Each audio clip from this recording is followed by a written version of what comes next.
In front of me here, I have 6 very differently priced Sennheiser microphones from $50 up to $1,000. I just did a blind test on all of them. You are going to be very surprised by the results. This is the cheapest microphone of the bunch. This is the Sennheiser XS Lav Mobile. At just $50, you can't really beat the price. Next up, we have the XS wireless system, which is another Lav system. It's just wireless. And I was thinking maybe the microphone was the same, but in my test, it's very clear that they are not the same microphone. Next up, we have the little MKE 200.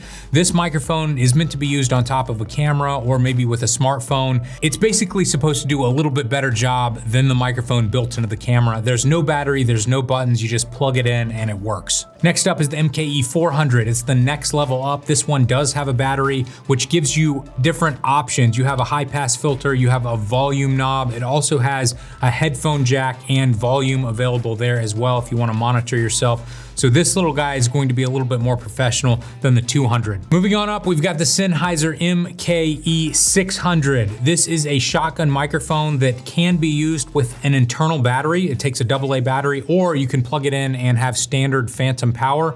On the side, it has an on and off switch as well as a high pass filter as well. And finally, the king of shotgun microphones, the MKH 416. This microphone is well known within the sound industry. They use this on movie sets all the time. And of course, this should give us the best quality sound because it costs $1,000. In this first test here, I don't want to tell you what's what. I just want you to listen, try to figure out what your favorite microphone is. All right, let's get to the comparison. Can you hear a difference between these microphones? All right, let's get to the comparison. Can you hear a difference between these microphones? All right, let's get to the comparison. Can you hear a difference between these microphones? All right, let's get to the comparison. Can you hear a difference between these microphones? All right, let's get to the comparison. Can you hear a difference between these microphones? All right, let's get to the comparison. Can you hear a difference between these microphones? All right, were you able to pick out your favorite microphone? Well, I played them back in the exact same order that they are on this table. So let's watch it back again and you can see which microphone we're using. All right, let's get to the comparison. Can you hear a difference between these microphones? All right, let's get to the comparison. Can you hear a difference between these microphones? All right, let's get to the comparison. Can you hear a difference between these microphones? All right, let's get to the comparison. Can you hear a difference between these microphones? All right, let's get to the comparison. Can you hear a difference between these microphones? All right, let's get to the comparison. Can you hear a difference between these microphones? Now, I sent this exact test to a buddy of mine who's an audio expert. He owns a few of these microphones, including the 416. He's also been in the music recording industry and he's used multi-$1,000 microphones all the time. Can you guess which microphone he told me sounded the best? This one right here, the 400. And honestly, I might agree with them. Let me give you my thoughts on each of these microphones. Let's first start with the 2 lav mics here. I think it's pretty clear that this $50 wired mic sounds pretty bad. All right, let's get to the comparison. Can you hear a difference between these microphones? All right, let's get to the comparison. Can you hear a difference between these microphones? Moving on, let's compare the 200 and the 400. I think there's a very big difference between these 2 microphones. All right, let's get to the comparison. Can you hear a difference between these microphones? All right, let's get to the comparison. Can you hear a difference between these microphones? In my opinion here, I don't think there's really much of a comparison at all. The 400 is superior in every way. If you have a little bit more money to spend, it's definitely worth upgrading to that 400.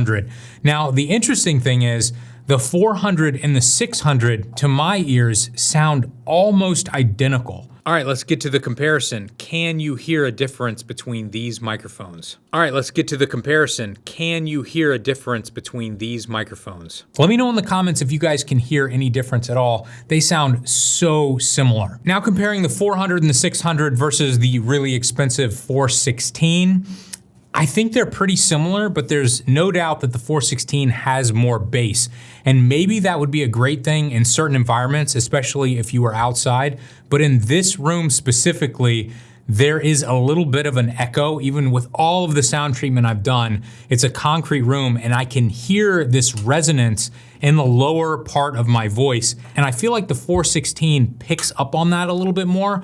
Take a listen. All right, let's get to the comparison. Can you hear a difference between these microphones? All right, let's get to the comparison. Can you hear a difference between these microphones? Now, I sent this test to a few other people and they chose the really expensive 416 as their favorite. And I think it sounds great, but with the little echo that I'm getting in this room that's being picked up more by that microphone, I lean towards the 400 and the 600, and because the 400 is cheaper and more convenient, I would probably lean towards the 400 myself just for this environment here.